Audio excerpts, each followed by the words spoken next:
just to set the record straight, there's a lot of gossip about the Sparks Brothers documentary. So can you answer, did you really have to arm wrestle Werner Herzog to get this gig? Is that a real bit of gossip?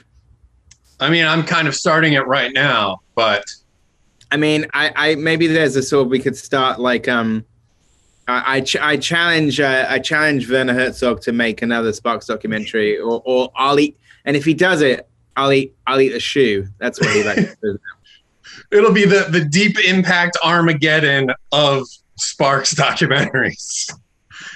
I'd like to see his version.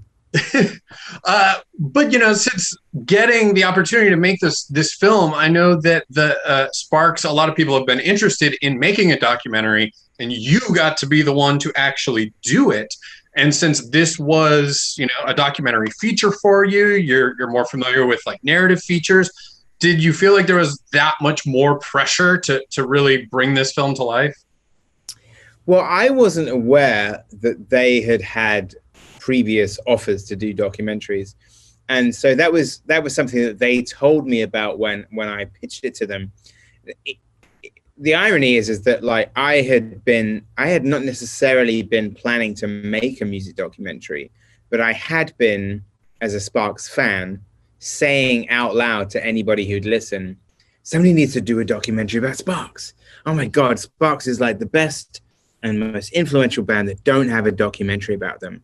And like, if only somebody could do an overview of this band that would show everybody how great they are, and they'd be as lauded as they deserve to be. So I would say this quite frequently without necessarily thinking that like I was going to be that person. And it was Phil Lord, who at a Sparks gig, we went together to see Sparks in Los Angeles in 2017, that he said, you should make the movie. And I was like, yes. So it was like Phil like did the final push. And then that night I mentioned it to Ron Russell, and then they said, we'd love that. And then it was only then that they said, we've had offers in the past, and always said no. So I wasn't really aware of that.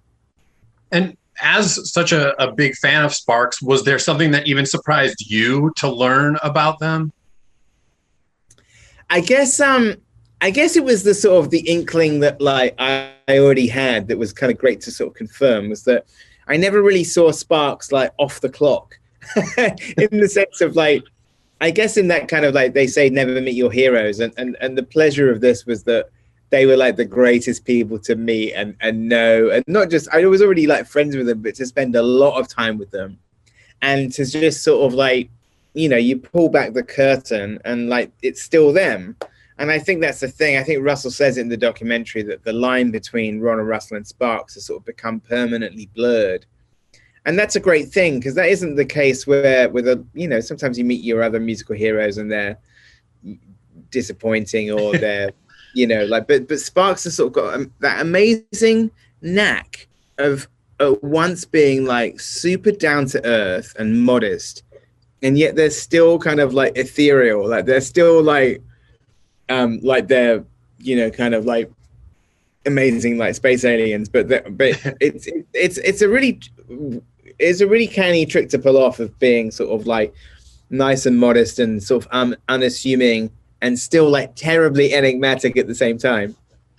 And lastly, since you're such a fan of so many different films and filmmakers, could you see yourself like pursuing a documentary about a filmmaker or even a film itself that you love as much as Sparks? Or do you think this is a more unique way that this project came about? I guess so. I couldn't think what that would be in terms of like, I mean, I guess I really appreciate what Martin Scorsese has done in sort of film documentary, in terms of like doing like a deep dive on a genre, like, or like, what he did with his kind of journey through the movies, or what he did his documentary about Italian movies, like, Voyage to Italy. And I really appreciate what Mark Cousins does, like with The Story of Film and like Women Make Film. He makes some amazing documentaries. I don't know whether I've like thought about anything like that. So I think sort of it was something where, in a weird way, like music has been such a big part of my feature films, that it's sort of, I guess it was just kind of like destiny that my documentary was going to be a music one. I say Phantom of the Paradise.